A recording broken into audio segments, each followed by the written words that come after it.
Assalamualaikum warahmatullahi wabarakatuh. Terima kasih telah berkenan mengunjungi channel kami. Semoga selalu dimudahkan segala urusan dan rezekinya, serta sehat dan berkah selalu untuk kita semua. Amin ya Rabbal Alamin. Kita sudah melewati 4 bab penting dalam perjalanan memahami arah besar menuju Indonesia Emas 2045.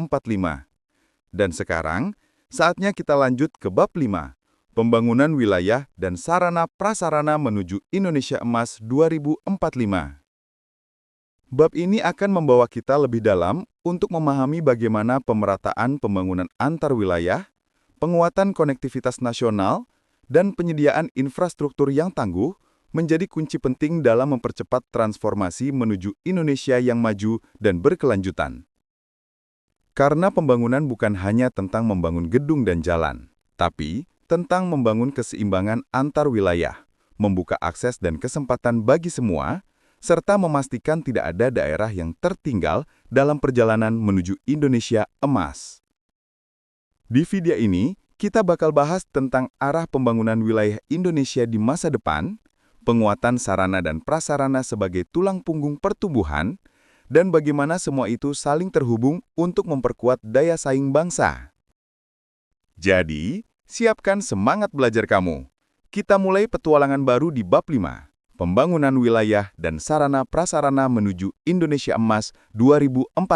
Sebelum kita memulai sama-sama belajar untuk memahami bab 5, kita akan memahami terlebih dahulu hubungan strategis antar semua misi hingga visi dan misi negara, kurang lebih memiliki keterkaitan strategis sebagai berikut. Mohon disimak ya, ini hal kunci dari kerangka berpikir strategis kita terkait Indonesia Emas 2045. Misi pada kerangka implementasi transformasi akan berdampak pada misi landasan transformasi, bab 4. Misi landasan transformasi akan berdampak pada misi transformasi Indonesia, bab 4. Ketiga kategori grup misi tersebut akan berdampak langsung atau tidak langsung terhadap visi Indonesia Emas 2045, bab 3. Yang selanjutnya akan berdampak pada pencapaian visi dan misi negara, yakni negara yang merdeka, bersatu, berdaulat, adil, dan makmur, bab 3. Jika kita melanjutkannya, teriak pula pencapaian visi dan misi negara akan memberikan dampak pada kerangka implementasi transformasi, dan seterusnya. Ternyata bisa berputar ya hal duniawi mah ya. Subhanallah, walhamdulillah, wala ilaha illallah, wallahu akbar kudratullah. Sebagai khilafah di muka bumi, kita hanya wajib untuk berikhtiar. Yuk, balik maning nong laptop. Maaf, jadi melebar. Catatan, kalau dampaknya dari atas ke bawah secara terstruktur, dari visi misi negara terhadap visi misi 2045 dan seterusnya, bisa dan logis nggak ya? Adapun hubungan strategis antar misi yang terdapat pada masing-masing kategori misi pembangunan dapat kita fahami sebagai berikut. 1. Misi 8 berdampak pada misi 7 yang berdampak pada misi 6. 2. Misi 5 dan 4 memiliki hubungan dominan yang saling menguatkan. 3. Misi 3 berdampak pada misi 2 dan misi 2 berdampak pada misi 1. Hubungan strategis yang tidak kalah pentingnya adalah hubungan antara kelebihan dan kekurangan kita untuk menangkap peluang dan menghindari atau harus menghadapi ancaman. Jika kita petakan menggunakan alat manajemen dan strategi analisis SWOT, nampak sebagai berikut. Kekuatan dan kelemahan kita nampak pada apa yang telah kita raih 25 tahun sebelumnya, bab 1, dan modal dasar yang kita miliki, bab 2. Kelemahan kita yang lainnya akan kita pelajari bersama dalam bab 5 ini, terkait isu-isu kewilayahan dan sarana-prasarana kita. Megatrend global, bab 2, bisa menjadi peluang atau ancaman bagi kita semua yang sangat bergantung pada kekuatan atau kelemahan kita. Perubahan iklim bab 2 sudah terlihat nyata akan menjadi ancaman terhadap pencapaian Indonesia Emas. Mau nggak mau harus dihadapi dengan mitigasi resikonya. Mari kita mulai sama-sama belajar untuk memahami ringkasan bab 5 tentang pembangunan wilayah dan sarana prasarana menuju Indonesia Emas, dengan 2 topik utama misi-misi pembangunan yang terdapat pada kerangka implementasi transformasi, yaitu Topik pertama tentang misi 6, mewujudkan pembangunan kewilayahan yang merata dan berkeadilan. Topik kedua tentang misi 7, mewujudkan sarana dan prasarana yang berkualitas dan ramah lingkungan. Adapun misi 8, mewujudkan kesinambungan pembangunan akan dibahas di bab 6 atau bab terakhir.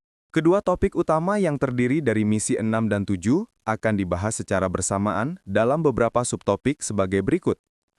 1. Subtopik tentang isu wilayah dan sarana prasarana.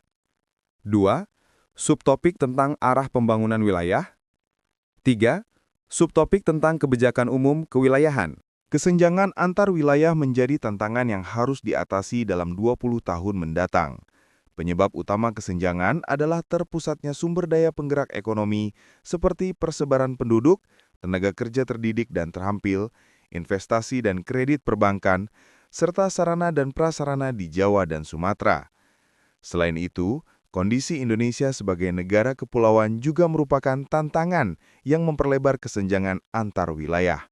Sekitar 78% dari kegiatan ekonomi nasional terpusat di wilayah Jawa dan Sumatera. Subtopik 1. Isu wilayah dan sarana prasarana. 1.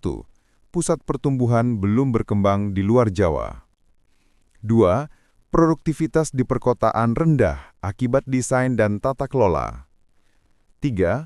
Pembangunan pedesaan dan daerah afirmasi belum optimal akibat kebijakan yang belum asimetris dan afirmatif. 4. Kesenjangan pembangunan sarana dan prasarana dasar antar Jawa dan luar Jawa. 5. Masih tingginya permasalahan pertanahan dan masih sangat terbatasnya rencana detail tata ruang (RDTR). 6. Tingginya resiko bencana dan masih lemahnya tata kelola kebencanaan. 7. Desentralisasi dan otonomi daerah dengan tata kelola yang lemah dan ketergantungan kepada dana transfer pusat. 8. Belum optimalnya integrasi konektivitas domestik dan global dengan kawasan pertumbuhan ekonomi. Indonesia Emas 2045 tercermin dalam peningkatan kesejahteraan rakyat di seluruh wilayah Nusantara, dengan pengurangan kesenjangan antar wilayah dan kelompok pendapatan yang dapat dinikmati oleh seluruh masyarakat termasuk kelompok rentan. Hal ini dihasilkan dari pelaksanaan agenda transformasi ekonomi, transformasi sosial, dan transformasi tata kelola, yang didukung oleh landasan transformasi supremasi hukum, stabilitas dan kepemimpinan Indonesia, serta ketahanan sosial budaya dan ekologi. Subtopik 2. Arah pembangunan wilayah. 1. Sumatera. Mata rantai utama bioindustri dan kemaritiman berdaya saing dan berkelanjutan. 2. Jawa. Megalopolis yang unggul, inovatif, inklusif, terintegrasi, dan berkelanjutan. 3. Kalimantan. Superhub ekonomi Nusantara. 4. Bali Nusa Tenggara. Superhub pariwisata dan ekonomi kreatif Nusantara bertaraf internasional. 5. Sulawesi. Penunjang Superhub ekonomi Nusantara dan industri berbasis SDA. 6. Maluku. Hub kemaritiman wilayah timur Indonesia. 7. Papua.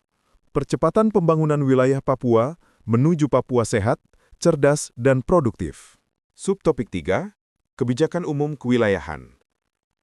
1. Tata ruang dan pertanahan. 2. Urbanisasi dan perkotaan. 3. Perdesaan dan daerah afirmasi. 4. Konektivitas. 5. Ketenagalistrikan. 6. Teknologi Informasi dan Komunikasi (TIK). 7. Sarana dan prasarana dasar. 8. Desentralisasi. Terima kasih telah mengikuti materi ini hingga akhir.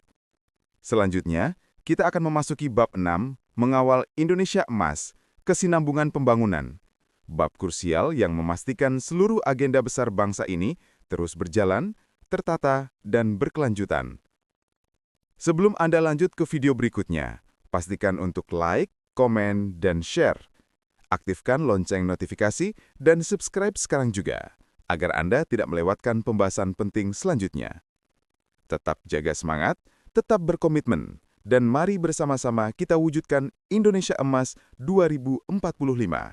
Indonesia yang maju, kuat, dan berkelanjutan. Wassalamualaikum warahmatullahi wabarakatuh.